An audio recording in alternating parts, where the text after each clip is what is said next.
Welcome to Josh's Green Garage. This video, we're gonna get into another question that I had about the John Deere tow behind aerator spreader. This question involved the gearbox. Inside of here, there is some gears and a chain. The issue that the comment was asking about was the chain tension, and if I had experienced any slipping of the tines, not having it wanting to drop material. So I personally have not had any issue dropping material with this. I've spread lime, I've spread some Scott's weed and feed fertilizer, I've spread grass seed with it, all of which I haven't had any issue with. Even surprisingly with the lime, it was powdered lime, not pelletized lime, so very heavy. But it did a great job. But anyway, I guess the viewer was seeing some stuff online or somewhere that the chain might have been loose and not spinning the tines. So we're gonna break this thing open and take a look at it, maybe see if maybe mine is loose. And I'm just gonna try to show what I have, so maybe it will help the viewer out. So let's get into it.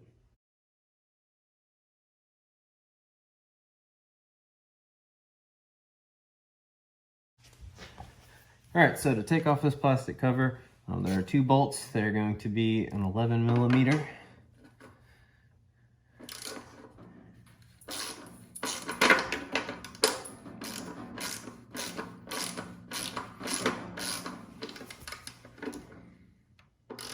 And there is a nut on the back side. Let me grab a wrench. All right, I got a wrench. Let's get back to this.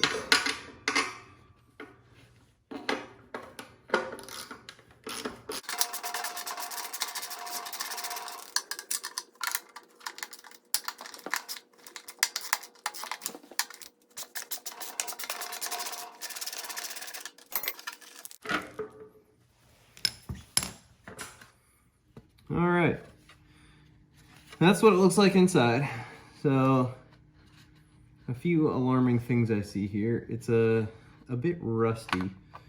It doesn't really appear that there was much lubrication ever on this chain. So that's something I'll definitely have to deal with to get this ready for springtime. But you can see there's a little slack in it, but it's not so much that this thing is going to slip at all. These teeth, here, I'll bring it in and show you. These teeth are all the way in. You can see there. And then movement wise, like there is a little, but it's not bad. These aren't adjustable. Like you can't move these gears at all. But I don't see an issue here. I don't think that's something too many should worry about. I feel like if the teeth are slipping, there might be a different issue. Something may be broken as far as the gears. But that's that. So as I said, get this set back up. As I said, the thing that worries me in here more is a little bit of rust and whatnot that I see on this chain. Not so much the tension. So that is that. So if the chain isn't your problem, if the chain looks like it's, tight enough, and, not slipping at all, or, if the gears aren't worn out, the other thing you can check is the tines themselves. Now, in order for this to work and actually drop material, it relies on these tines spinning to actually rotate that gear, rotating that impeller, auger, whatever you want to call it, inside.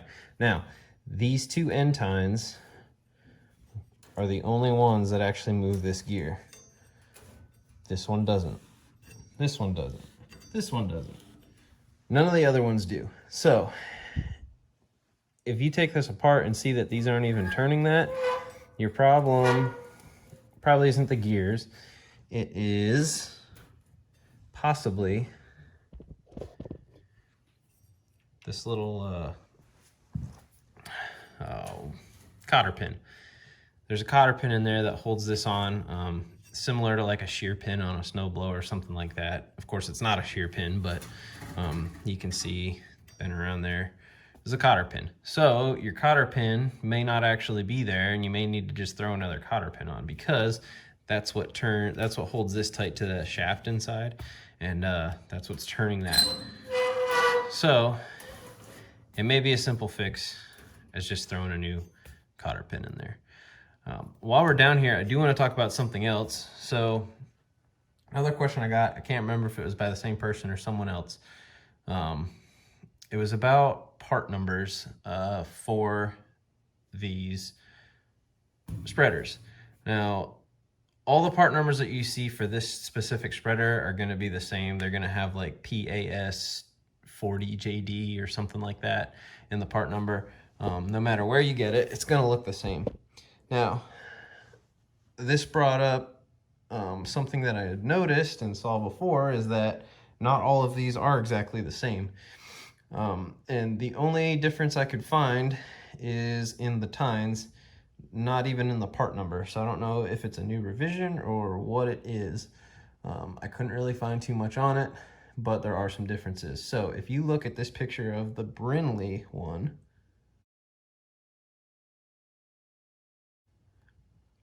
you may notice that the tines on it are a silvery color.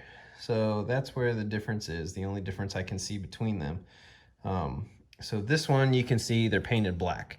These are steel, and the ones on that Brinly are, I mean, also steel, but you can see they kind of have some shape to them. They're stamped, and they're actually zinc coated. You know, zinc coated steel. So the difference is these ones could corrode. The Brinly one, not so much. Older Brinly ones maybe have had these. But I mean, it's kind of up to you, you know, what you would prefer to be better.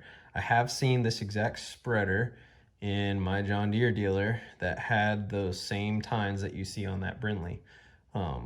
So, you know, you really need, if I can't really find a part number difference at all, but if you are interested in these and, you know, maybe favor having tines of one material or the other, you know, that's solely up to you. If you have, you know, a way that you can for sure get one over the other, and can try to get one or the other, you know, go for what would suit you best.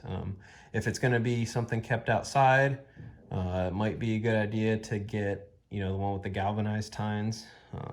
If you don't care, or it's going to be kept indoors and you're not so much worried about corrosion, this may be the better bet for you.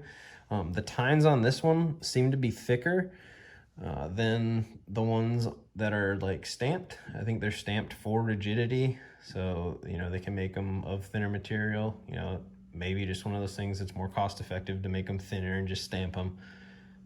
I can't say that for sure. I haven't measured each, but let me grab a ruler real quick and get a measurement. All right, so measuring these tines, I'm getting about 3/32 of an inch, you know, just shy of an eighth. So I can't say for certain what the tines on the galvanized ones are, but if, and this is a big if the tines are thicker on this one and I had to go back, do it all over, and had the two sitting right next to each other, I probably would have chose this one again, simply because, you know, there again, if the tines are thicker, I'd prefer that over having the galvanized. The corrosion for me isn't so much a big deal, being I keep it inside. So, I mean, you can see there's a little bit, you know, here on the end of this tine and, you know, a couple of the others, but for the most part, it's clean. So, you know, it's all based on what your needs are and, you know, what you would prefer to be better, but I think I would prefer this one. So that's all I got for now.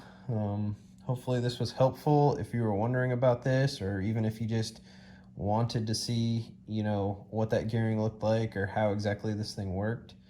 Well, now you know. So thank you for watching. Have a good one.